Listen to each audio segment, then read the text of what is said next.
Any room for negotiation at all for the conservatives when it comes to a public option, or is that, let's put it this way, off the table? Well, they don't care. They don't need us. See, that's the whole point. So what I think should happen is the Democrats should go ahead and pass this, and then they will own it. And the Republicans can actually make a difference in 2010 and regain the majority, which they will when people realize it's basically government-sponsored, socialized medicine. And they will not be happy with it, but the Democrats have to take all the blame for this. That'd be perfect. We'll have to see what the whole bill says, but we made it clear.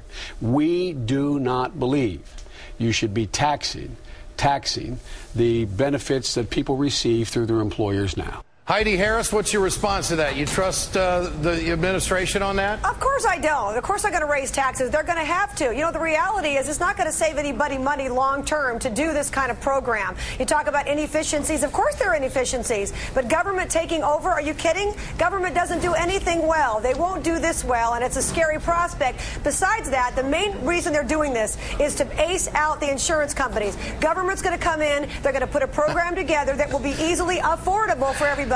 Get everybody on that and eliminate the insurance companies. That's socialized medicine. That is scary. Stephanie, what do you think? And see, this is the problem with bipartisanship with our friends like Heidi and Rush Limbaugh, is she just said she wants health care to fail, and then Democrats own it. Don't we all as Americans want to fix this health care system? I would think so. Jack Rice, where is the political opening for the Republicans here?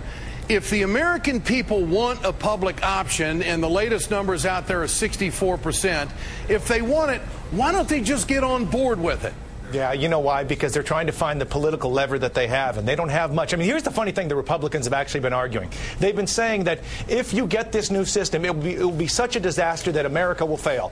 That's on one side. Then the other side is it's going to be so good that the private industry will fail. So which one is it? It's going to be so good or it's going to be so bad? It's going to be one or the other. I'm really confused. Heidi, what is your solution? No, I didn't say it was good. I said that the government is going to offer a program that's going to be very inexpensive initially, and basically people are going to choose to give up their private insurers. They'll get on the government plan, and then the taxes will go through the roof, and we'll all be waiting in line. You've got to have private insurance to cover this. You can't put everybody on the government dole because you're going to wind up with rationing in the health care system. The president did say that if you like what you have, you can keep it. Nobody's going to twist your arm on this. I don't believe that, Ed, and because of the reason I illustrated. They're going to make it so inexpensive that people are going to go, wow, I can save money if I go on the government's plan, and they're going to purposely give up their Blue Cross, Blue Shield, or whoever they have, and go on the government plan, and those companies will go bankrupt. So those won't even be around. Stephanie, is this a Trojan horse to socialized medicine? Is it a Trojan horse to single payer?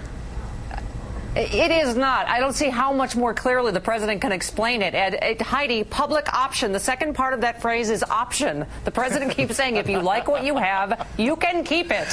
What's so hard about that?